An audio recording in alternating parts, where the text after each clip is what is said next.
Hi, I'm Perry Atkinson, General Manager here at theDove. Hey, check out our other videos and check out our website at thedove.us. Dr. Frank Turek is the author of a book called Stealing from God. He's also written other books like I Don't Have Enough Faith to Be an Atheist. Now, I'd like to see that on a movie marquee. That would be a good one right there. As well as he's got a couple web pages. He's the head of the web page called crossexamine.org and impactapologetics.com. So we have a lot of things to talk about. Frank, thanks for being with us. Appreciate it. Steve, it's a pleasure. Thanks. You know, I want to ask about your book. Your latest is called Stealing from God, Why Atheists Need God to Make Their Case. Interesting premise here that somebody could steal from God. What is your thought that caused this to be the title of your book? Well, atheists are always trying to argue that there is no God, but when they try and argue there is no God, they're actually stealing aspects of reality that only would exist if God existed. Like, for example, let me give you one of the arguments, Steve, that they say proves there's no God. There's too much evil in the world, right? Well, the problem is when you ask them, what do you mean by evil? They can't really give an answer without appealing to a standard of good.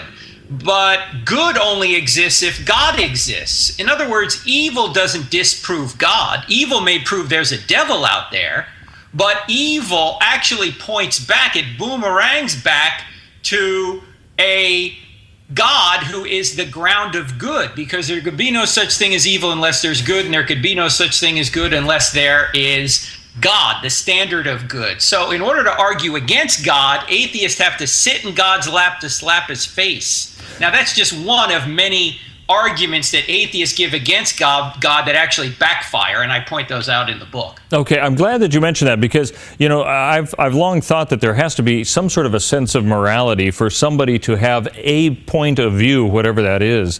And if it's not based in God or a divine being, it's all up to our own enterprise, really. And I've always thought that that's interesting because what is right, what is wrong, why should we even have laws, are all based on a code of morality. And I've just, as a side issue, because I know this moves into a whole other area, I found it fascinating that those who say there is no God have to come forward with some sort of a standard, though, just for humanity to exist, and it ends up coming back to some sort of a moral code. Because otherwise, why don't we just all drive through red lights? Who cares if you hit somebody on the head?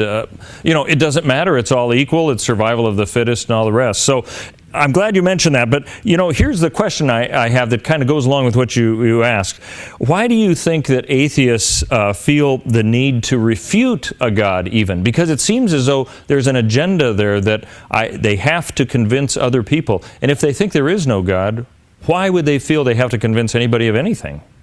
Well, an atheist might say, because you religious fundamentalists are trying to impose your worldview on us, and so we have to convince people that there is no such being out there. Now, the problem is that atheists are trying to impose their worldview on us. In fact, when it comes to a political reality, all laws legislate morality.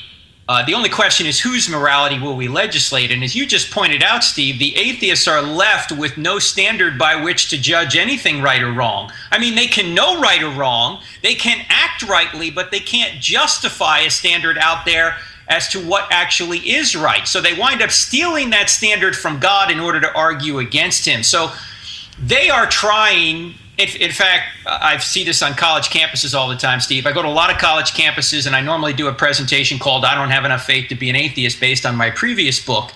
And quite frequently, the elephant in the room is not evidence. The elephant in the room is morality and accountability. Now, what do I mean by that? A lot of times I'll ask atheists, if Christianity were true, would you become a Christian? And on several occasions, Steve, just over the past few years, I've had atheists yell back at me, no! And I go, wait, you claim to be an atheist, a beacon of reason. Never mind if atheism's true, reason doesn't exist. Because if atheism's true, if we're just molecules in motion, then we're not really reasoning anyway, we're just reacting. But let's leave that aside. I ask you, if Christianity were true, would you believe it? And you say no. How's that reasonable? It's not. The issue isn't, I don't have enough evidence that God exists. In many cases, the issue is, I don't want there to be a God. I want to do my own thing. I want to go my own way. And many atheists have admitted this. Christopher Hitchens, whom I've debated a couple of times, and you can see these debates on our website for free, crossexamine.org. He says God is a divine dictator. He does not want to live under this divine tyranny. Thomas Nagel, who teaches at New York University as a philosopher, says, it's not just that I don't believe in God. He said, I don't want there to be a God. I don't want the universe to be that way. And he said one of the most troubling things to him is that some of the most intelligent people he knows are religious believers. So the issue quite frequently isn't the evidence, Steve. It's morality and accountability. They don't want it to be true. You know, and that's an interesting thing, because you're right. If somebody says God is a dictator, they are admitting that there is a God by that statement right there. And I'm wondering, do you find that some of the discussions, if I can put them in those terms, but they end up being arguments, end up being on the superficial, there is a God, there isn't a God, there is a God, there isn't a God, as opposed to what you're talking about, more of an agenda policy really behind it, that nobody wants to have a God in their life, according to what you're saying, and everybody wants to rule the world, pretty much. Well, many people don't. Pascal said people almost invariably arrive at their beliefs not on the basis of proof, but on the basis of what they find attractive.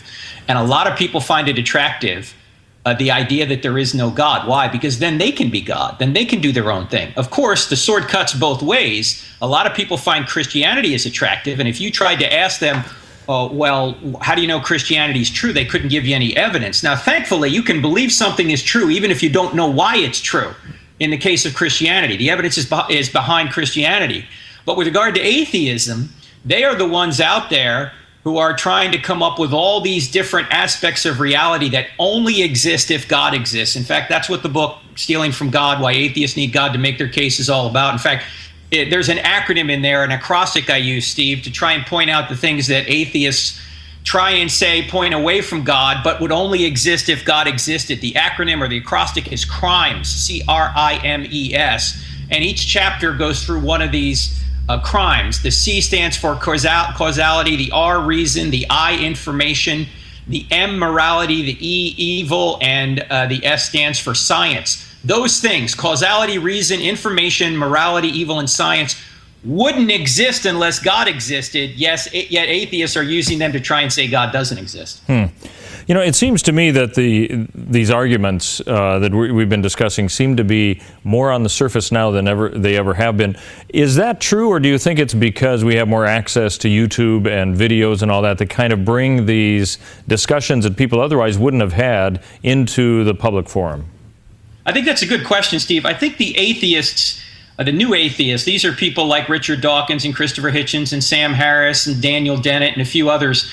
They really arose after 9/11 because up to that point in the West, religion for many of them was just considered to be something you didn't really need to worry about. It was no big deal. But with 9/11, they saw religion, obviously the evil side of certainly Islam, bear its ugly head. And what they've done is they've lumped all religions together, like they're all equivalent to radical Islam, and they paint them all with the same broad brush. So I think part of this it has been a result of 9/11.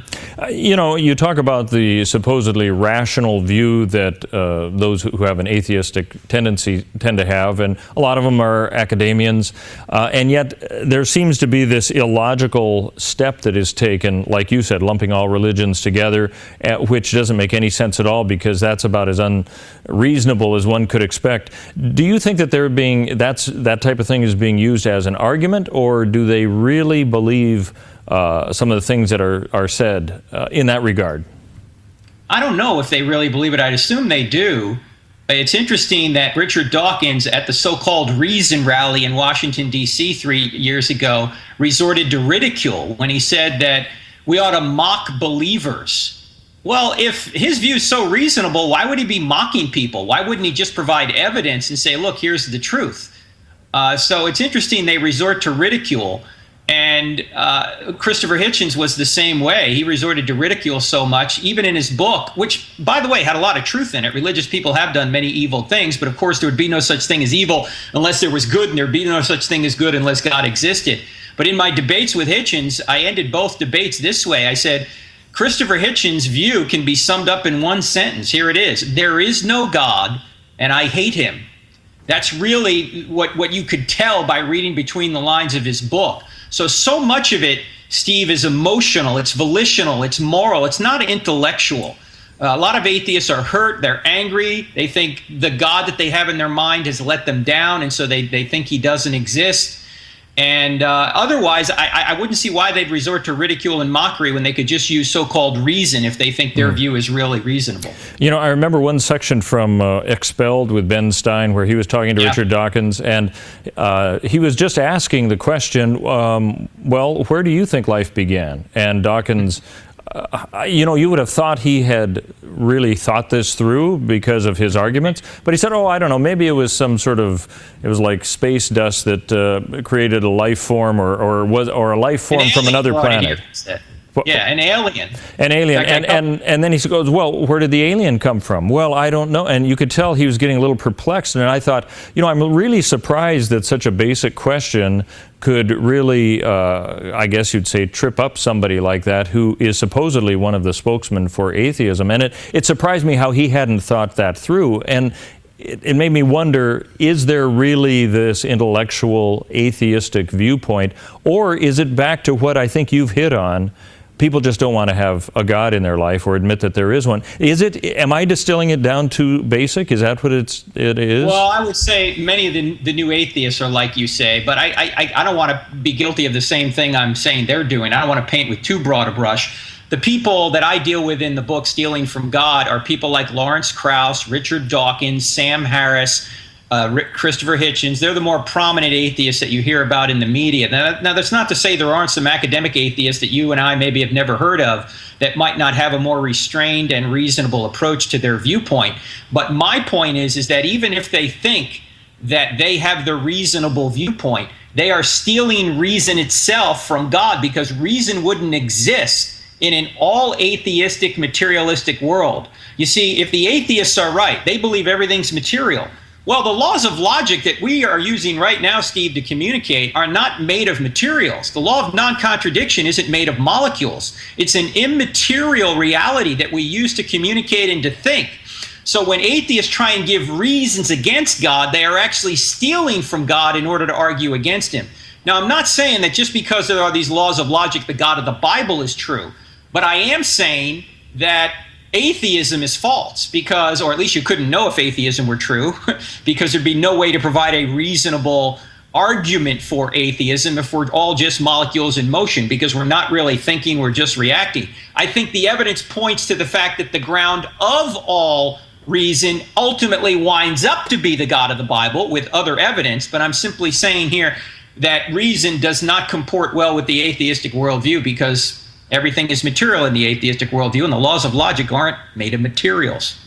All right, we're talking to Dr. Frank Turek. He's the author of several books. The latest is called Stealing from God and Why Atheists Need God to Make Their Case. He's also written a book called I Don't Have Enough Faith to Be an Atheist. He also speaks on college campuses. We're going to come back and talk to him in just a couple of minutes about what he's seeing on the campus front, and has that changed over the years.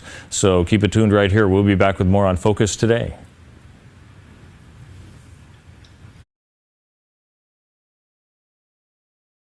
Dr. Frank Turek, author of a couple books and a couple web pages. A book you might have read is called I Don't Have Enough Faith to Be an Atheist. He's also the author of a new book called Stealing from God, Why Atheists Need God to Make Their Case. And he's also, you can check him out at two web pages, crossexamined.org and also impactapologetics.com. Dr. Turek, let me ask you, you've debated a lot of academians and so on who are in the field and dealing with atheism and so on. You also talk on college campuses.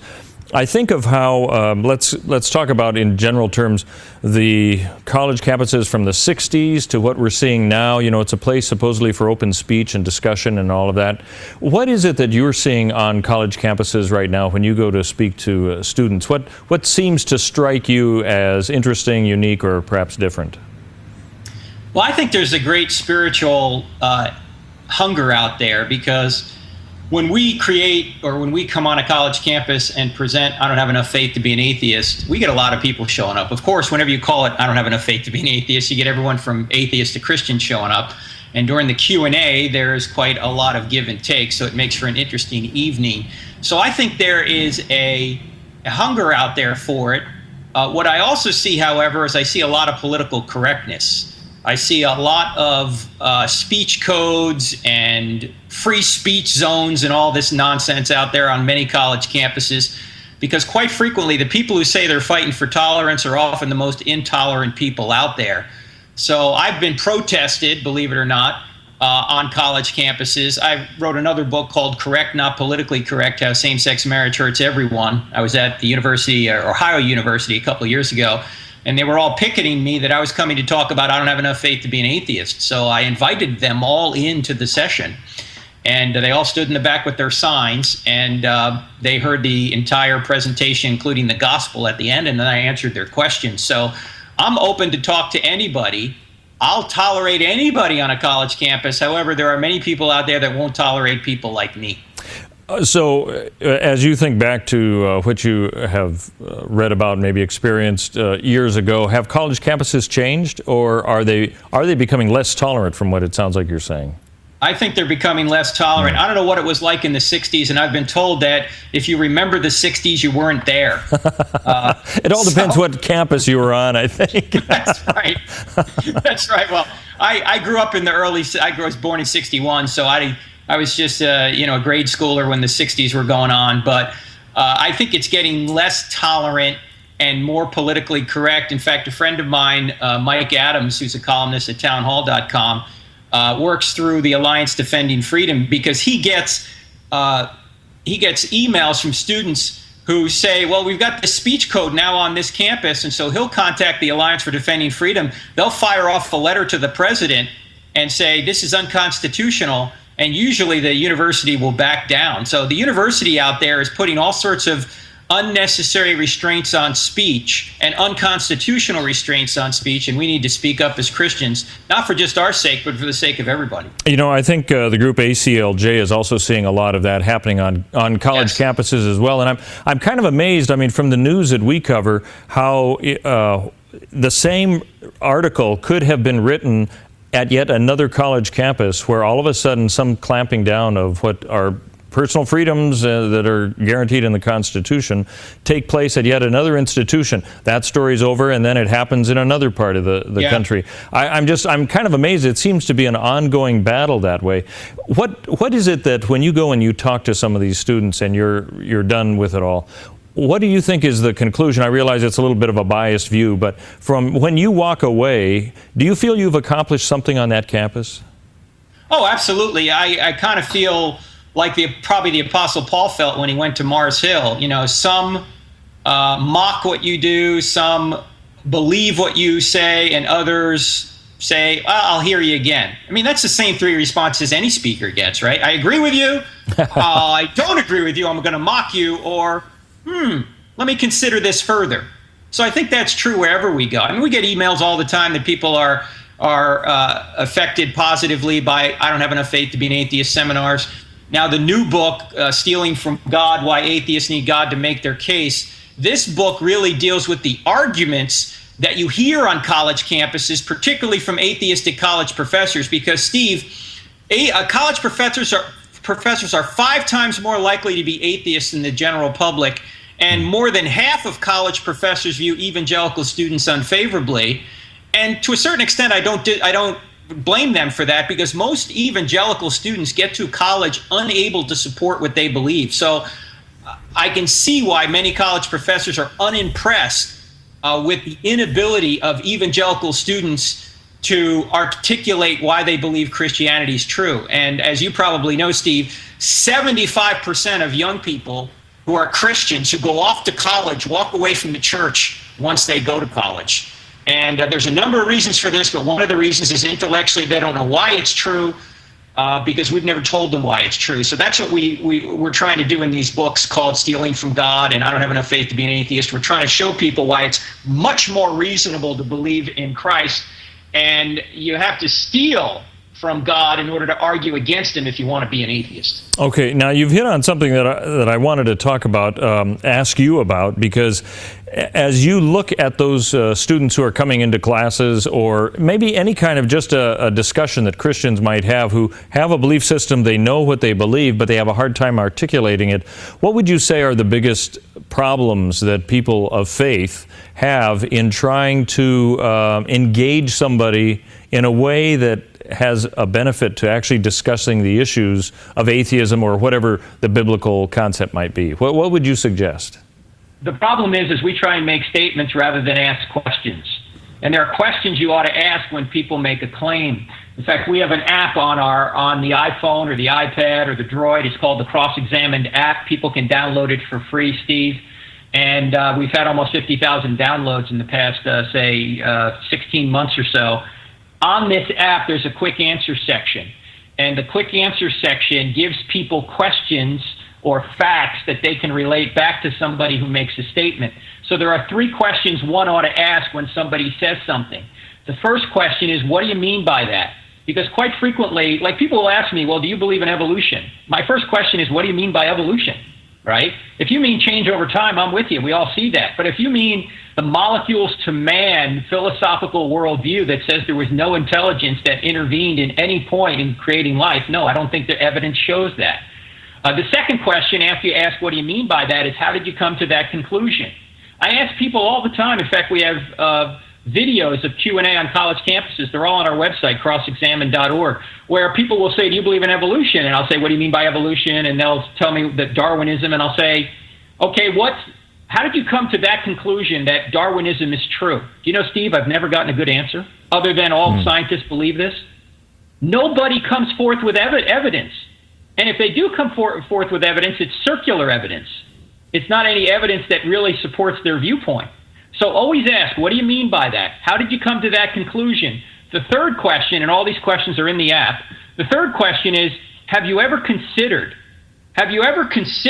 for example, that macroevolution is a philosophical worldview that has very little evidence behind it? In fact, one of the pieces of evidence that it can't deal with is the origin of information. Where did information come from? Every time we see information, we always see it comes from a mind. But you're telling me that natural laws created information, like, say, the information in your genome, which is 3.5 billion letters long? Now, to believe that that resulted by natural forces is like believing that the Library of Congress resulted from an explosion in a printing shop. You know, I don't have enough faith to believe that. So if you just ask those 3 questions, what do you mean by that? How'd you come to that conclusion? And have you ever considered, you can start advancing the ball forward. When somebody says something that you think is false, it's not your job to refute what they say. It's their job to support what they say. And many times they lack the intellectual justification to support it. Why? Because, Steve, they've only heard a slogan. They've heard slogans. They haven't seen the evidence. They're just living on slogans. That's interesting because, you know, as you say, so many people kind of live that way. I'm wondering if there aren't Christians also who kind of throw out the slogans, but they haven't really thought of their argument as well. Absolutely. Yeah. No question. So it is, have you had discussions where you've faced off against somebody who's totally opposed to you, and within your discussion they have changed their mind, or the best that you can hope for is that they will consider what you're talking about? Well, that may happen over a long period of time, that someone may change their minds. I mean, we get emails all the time that say, I was an atheist, I read the book, I don't have enough faith to be an atheist, and now I'm following Christ. We get that kind of response sometimes, not always, obviously. But in a debate, say, if I'm debating someone like Christopher Hitchens, who has since passed away, as you know, I just debated last year David Silverman, he's the president of American Atheists. Chances are you're not going to convince them of their position, but that's not my goal. My goal is to try and convince maybe people in the audience that the position of Christianity is the most reasonable position. And so, you know, the other person is probably more too vested in his or her worldview to change their mind on the spot, but you might have an opportunity with people in the audience. Oh, that's interesting. So you're certainly staying focused with who it is you are talking to, but who it is that's hearing what you're saying at the same time. Yeah. Okay, you've got these 2 books out. I Don't Have Enough Faith to Be an Atheist and Stealing from God. You got something else planned? I imagine the book publishing companies always say, what's your next one? Well, this one just came out, Stealing from God. So we do all sorts of TV programs each year. We have a TV program on the NRB network on Wednesday nights called I Don't Have Enough Faith to Be an Atheist. So we're doing those all the time. This summer, we're coming to churches around the country to do the Cross-Examine College Prep course, Steve. In one day, we're trying to show both students, upcoming students, and their parents what they're going to experience at college and how to be prepared for it, because it's a whole nother world other than high school. It goes well beyond that, and most of what they're going to hear is completely opposite to the Christian faith. So we're doing college prep courses. We are doing radio every week on our radio program, and we're putting up videos all the time at crossexamine.org. So anybody can see what we're doing right there on the website, crossexamine.org. That's cross-examined with a D on the end of it. There it is right behind me. Okay. So that's a place to find out about a lot of the things that you've been talking about. Yes, also, sir. you have impactapologetics.com. I won't confuse it with two. I can remember one. I think that's the best. Cross-examined is good. They're linked. It doesn't matter. Okay, great. All right, crossexamine.org. Dr. Frank Turek, thanks for being with us. Appreciate it. Steve, a pleasure. Thank you.